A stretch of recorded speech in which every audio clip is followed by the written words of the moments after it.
दोस्तों नमस्कार। VK knowledge electrical में आप सभी का स्वागत है।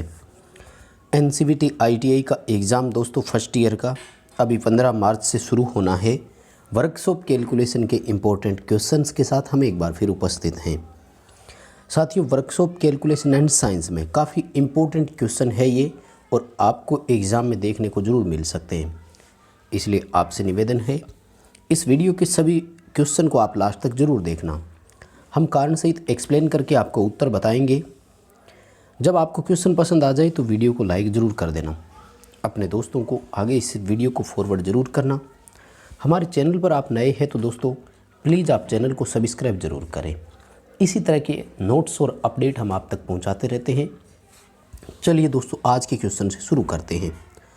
सवाल नंबर 1 कहता है कि इकाइयों की दो प्रणालियों के प्रकार कौन से हैं। दोस्तों, हम किसी भी जो इकाई होती है, राशि होती है, उसकी यूनिट को दर्शाते हैं। फॉर एग्जांपल मैं आपको दो इकाइयाँ बताता हूँ। हम विद्युत धारा की इकाई एम्पियर भी लेते हैं और कूलम प्रति सेकंड भी लेते हैं। तो दो इकाइयाँ कौन सी बनती है दोस्तों? सी ऑप्शन रहेगा।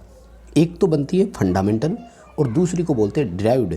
यानी एक तो मौलिक राशि होती है और दूसरी होती है व्युत्पन्न राशि। व्युत्पन्न का मतलब होता है दो राशियों को जोड़ करके बनाई गई राशि। जैसे कूलम प्रति सेकंड, यानी आवेश और समय को मिलाते हुए हमने इसकी इकाई को बनाया है। राइट, सी उत्तर अपना इस क्वेश्चन में सही रहेगा। कुछ क्वेश्चन ऐसे दोस्तों जिनको एक्सप्लेन करने की ज़रूरत भी नहीं है। अगला सवाल, 3 मूलभूत इकाइयाँ कौन सी है। दोस्तों, मूलभूत इकाइयाँ जब हम दर्शाते हैं तो MKS, CGS और FPS नाम की 3 प्रणालियाँ हैं। तो जो अपना M होता है ना यहाँ मीट्रिक प्रणाली के लिए, तो ये जो हमेशा चीज़ें ली जाती है ना, ये तीनों ली जाती है लंबाई के सापेक्ष, द्रव्यमान के सापेक्ष और समय के सापेक्ष। यानी हम ये देखते हैं कि लंबाई को कैसे लिया है, द्रव्यमान को कैसे लिया और समय को कैसे लिया है, तो फिर बल किस इकाई में होगा। जैसे MKS प्रणाली में बल न्यूटन में होता है, CGS में डाइन में होता है, FPS में अर्ग में होता है। तो ये अलग अलग जो होता है ना इसमें, यानी फंडामेंटल यूनिट जो होती है दोस्तों, बी ऑप्शन सही रहेगा। लंबाई, द्रव्यमान और समय, इनके सापेक्ष किसी भी इकाई को दर्शाया जाता है। यानी अपन से जब सवाल पूछा जाता है ना कि MKS प्रणाली में बल की इकाई क्या है, तो वो सवाल ये पूछना चाह रहा है कि जब लंबाई मीटर में, द्रव्यमान किलोग्राम में और समय सेकंड में है, तब बल की इकाई क्या होगी, ऐसा पूछने का उसका तात्पर्य होता है। चलिए अगला सवाल, MKS प्रणाली में M किसको दर्शाता है, तो M मीटर को दर्शाता है। K किसको दर्शा रहा है, किलोग्राम को। S किसको दर्शाता है, सेकंड को। और यहाँ पर M जो है ये किसका प्रतीक है, दूरी का प्रतीक है। ठीक है, यह लंबाई का प्रतीक है, सॉरी। और जो K किलोग्राम है ये किसको, द्रव्यमान को। चलिए अगला सवाल, 1 इंच में कितने mm होते हैं। पहले तो ये भी ध्यान रखना, 1 इंच जो है उसमें 2.54 सेंटीमीटर होते हैं। अब 1 सेंटीमीटर में 10 mm होते हैं, हम सभी जानते हैं, तो 25.4 mm हो जाएगा। एक याद रख लो, mm का या सेंटीमीटर का, ये इंपॉर्टेंट है, पेपर में आएगा ज़रूर 100%, मुझे लगता है चांस है। 1 इंच में सेंटीमीटर कितने होते हैं ये भी आ सकता है, इसलिए याद रखना। ठीक है, अभी बी उत्तर रहेगा। अगला अपना सवाल है कि 12, 18 और 6 का LCM कितना आएगा। LCM जो होता है लघुत्तम समापवर्ती बोलते हैं इसको, है ना। ये यूँ कह रहा है कि वो संख्या कौन सी है जिसमें 12, 18, 6 और 36 सब का भाग चला जाए, तो 36 में ही जाएगा। 12 का भी जाता है 3 बार, 18 2 बार, 6 का 6 बार और 36 का 1 बार। तो LCM कितना आएगा, 36 ही आएगा। आगे HCF पूछा है, महत्तम समापवर्ती बोलते हैं हिंदी में, 18, 42 और 24। यानी वो छोटी छोटी संख्या कौन सी है जिसमें 18 को भी डिवाइड कर सके, 42 को भी कर सके और 24 को भी कर सके। तो देखो वो संख्या 18 से ऊपर तो कभी होगी नहीं, ये ध्यान रखना। ठीक है ना, इसलिए 18 और 24 तो हो नहीं सकते। ठीक है, अब बात करें 2 और 6 में, तो 2 और 6 में फिर ये देखा जाता है नज़दीक कौन सी है, तो नज़दीक 6 है। हालांकि 2 का भाग भी इन सब में जा रहा है देखो, लेकिन 2 नहीं करेंगे, फिर वो करते हैं जो इनके नज़दीक हो।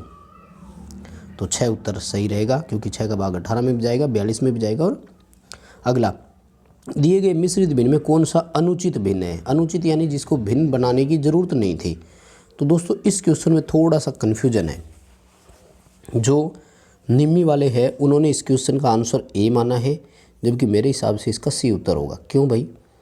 क्योंकि 28/7 जो है इसमें पूरा पूरा भाग जाता है 4, इसलिए इसको भिन्न में लिखने की ज़रूरत नहीं है। जबकि अन्य सभी अगर राशियों का आप देखेंगे तो पूरा पूरा भाग नहीं जा रहा, 52/7 नहीं हो रहा, 7/52 हल नहीं होगा, 7/28 भी हल नहीं होगा। तो फिर सी ऑप्शन मेरे हिसाब से इसका सही रहेगा, जबकि निम्मी बुक में इसका ए माना है। अब पेपर में अगर आ जाता है तो भाई कन्फ्यूज़न ही है, सवाल में थोड़ा सा ध्यान आपको रखना पड़ेगा। अगला, दशमलव भिन्न को साधारण भिन्न में बदलना है। तो भाई ये जितने पॉइंट के बाद अंक है उतने जीरो लगा देंगे, डी उत्तर आएगा। सब इसका तो उत्तर जानते होंगे, कहीं किसी को कोई दिक्कत नहीं है। इनको सरल करना था तो 3/4 प्लस 2/5 माइनस 5/20 करना है दोस्तों। सभी का एलसीएम ले लेना, 20 आएगा।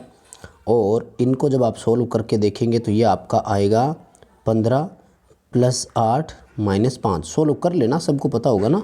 4 का भाग देंगे 5 बार गया, 3 से मल्टीप्लाई करेंगे 15, है ना। तो ये तो सभी जानते भी होंगे।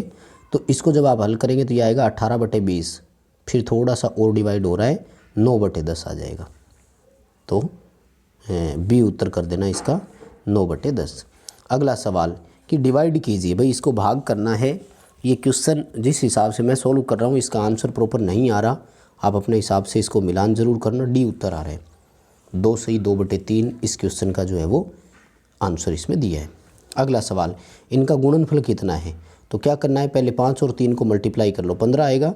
अब गिन लो पॉइंट कितना है, 1 इसमें है, 2, 3 और 4 इसमें है।